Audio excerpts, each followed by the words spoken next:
¿Oyes? ¿Me oíste?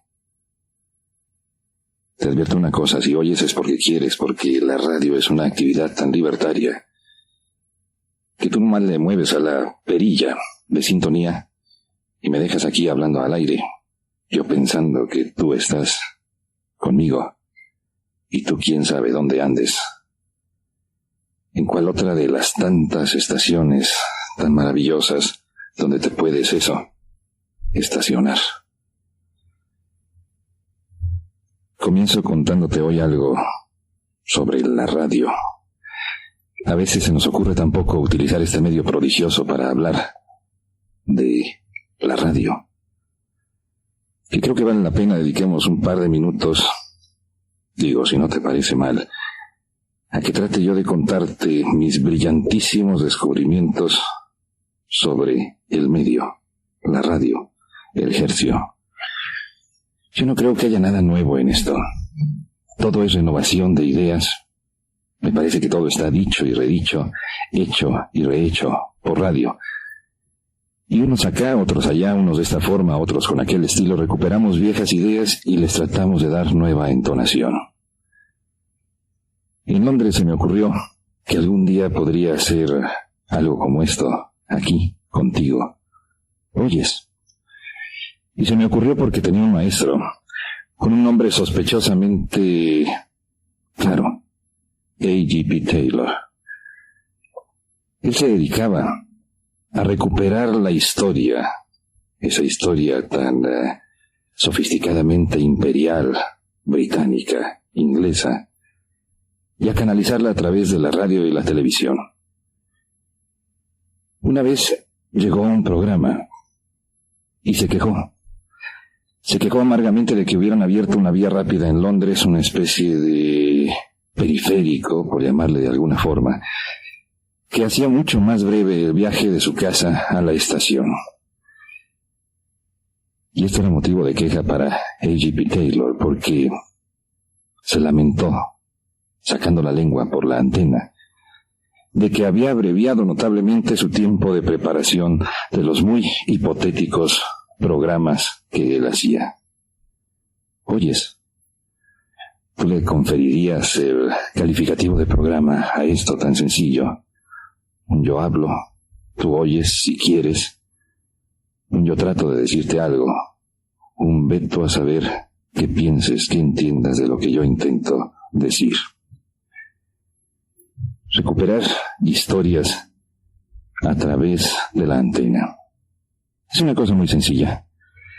Bien o mal, no sé cómo te suene, pero distinto sí es, porque me creerás que no es nada fácil improvisar. Yo no tengo todo un equipo aquí de producción que esté escribiendo guiones para mí.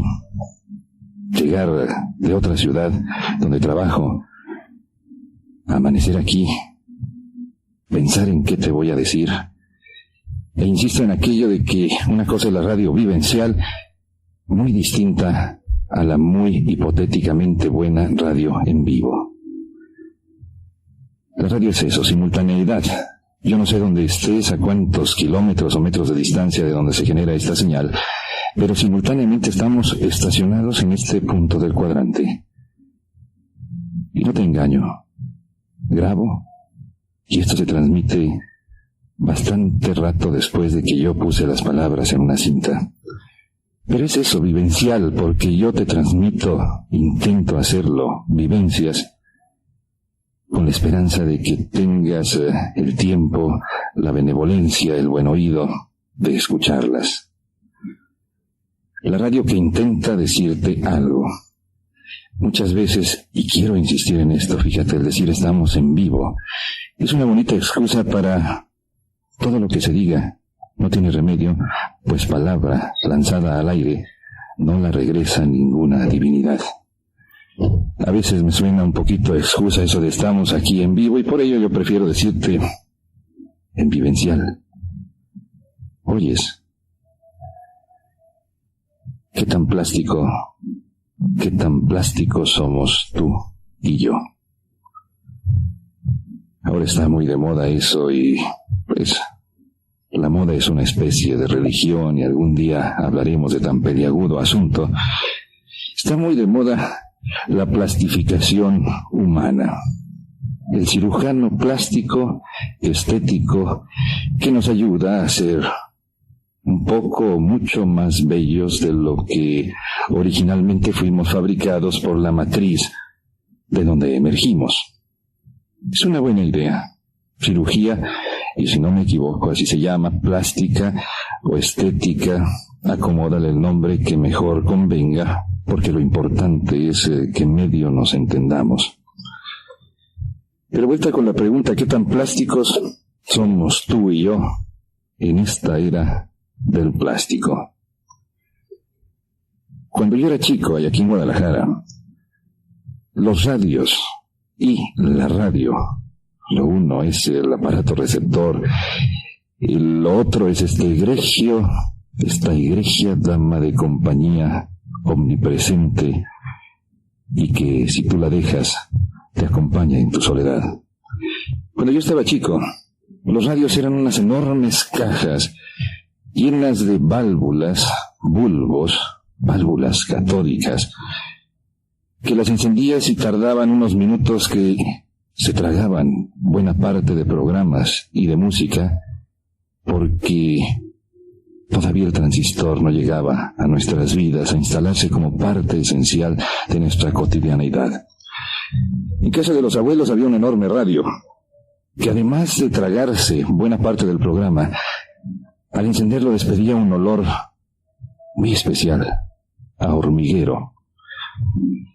Eran los tiempos aún de la baquelita, un invento de un señor apellidado precisamente así, Bakelit, y en cuya fabricación uno de los ingredientes principales, contradíceme tú si eres químico, era el ácido fórmico. Fórmico de formiga. Ese olor que desprenden los hormigueros era exactamente el mismo que despedían al girar la perilla para encender aquellos enormes radios de baquelita. Eran los preámbulos de la era del plástico. Y lo repito porque suena bien o mal, pero consuena. Eran los preámbulos de la era plástica, en la que ahora estamos inmersos tú y yo. La historia de los plásticos modernos es fascinante. Un accidente, y para que veas que la historia no es un manojo de datos, fechas, lugares, para que veas que nos podemos situar con precisión ambigua en la historia de los plásticos, te la cuento tal cual la recuerdo, porque no tengo datos a mano, ninguna enciclopedia para averiguar con precisa, punzante exactitud todos los elementos que resultan accidentales. Nos situamos, años 30, poco antes de que se iniciara esa segunda reyerta europea y disque mundial. No recuerdo si fue en la Universidad de Manchester o en la de Bristol, pero es muy significativo que no haya sido en Londres, porque en países tan centralizados como el nuestro, aquí no hubiera podido ocurrir eso sino en el centro, en la gran universidad centreña, en el que ahora le llaman el DF, en una universidad secundaria de Inglaterra. Un par de jóvenes científicos experimentaba con derivados del petróleo. Era un viernes, cuando dejaron alguna mezcla por allí en un tubo de ensayo, y al regresar el lunes, al retornar a trabajar, encontraron un asiento, una sustancia que no había aparecido nunca sobre la faz de la Tierra. Claro, ellos tenían anotaciones de las mezclas que habían hecho, y aquello no hallaban cómo bautizarle por la resistente consistencia, fíjate cómo lo dije, resistente consistencia que mostraba, que en un momento dado van al diccionario griego para montarle un viejo nombre a tan novedoso producto. Había nacido el nilón, y dicho así, con esa palabra tan añejamente griega y que significa, ¿tienes el oído listo? Eso que tú y yo le llamamos nylon significa lo indestructible. Ya estaba la humanidad entrando a la era del plástico. En línea recta, y para no complicarnos mucho con las fechas, podemos decir que esto ocurrió hace 60 años. Si no me equivoco, galopa 1991, y los años 30, línea recta, son 60 años, números cerrados. Y en 60 años, lo que ha ocurrido. Poco a poco la tecnología del plástico se fue apoderando del mercado. Quizá haya que decirlo así para que nos entendamos en mercadológicos o mercadotécnicas expresiones. Poco a poco el plástico pasó a ser parte de nuestra vida cotidiana. Y la interrogante es, ¿amigo o enemigo? También tengo prendido a mi memoria un hecho que me permitió palpar la irrupción paulatina de los plásticos que se pueden englobar, si quieres, y contraviniendo la ortodoxia química, se pueden englobar en ese genérico de los nylons. Andaba yo por la costa de Jalisco allá por los años 60 y tantos, no era el 65 aún, cuando la costa de Jalisco todavía era una fracción del estado, aislada, lejana, remota, porque no había carreteras para llegar con facilidad, como hoy tú y yo sabemos que podemos ir a la costa en cualquier momento. Y en las rancherías y pueblos costeños se guardaba como un tesoro unas bolsitas que acababan de aparecer en el mercado. Y la genialidad costeña, la genialidad gramática costeña, había hecho rimar el nombre de las bolsitas con la consonancia gramatical. Fíjate, les llamaban bolsitas Naila, y las guardaban como un gran tesoro, pues era la aparición de lo más novedoso, de unos elementos de unas alifafes, de unas cuestiones que ahora las vemos como muy secundarias, pero que eran tan atractivas porque ya no eran de papel, sino eran bolsitas Naila. Los guardaban, los atesoraban en sus adminículos, y ahora quiero que veas lo que el plástico está haciendo con nosotros. Yo quisiera saber quién fue, por ejemplo, el inventor de los pañales desechables.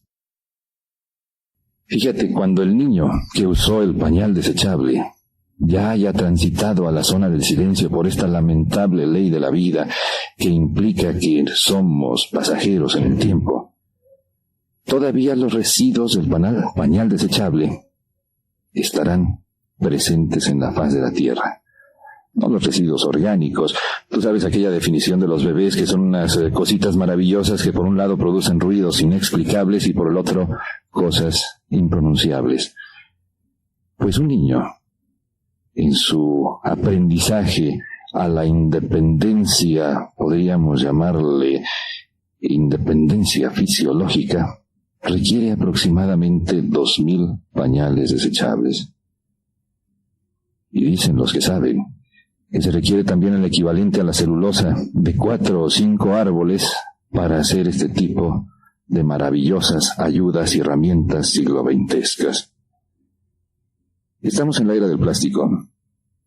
Aprendimos a fabricar plásticos. Por ese maravilloso o notable proceso imitativo que se da entre los países, aprendimos a producir plásticos, basura, y ahora no sabemos qué hacer con el plástico. A partir de 1930, ingresamos en la era plástica.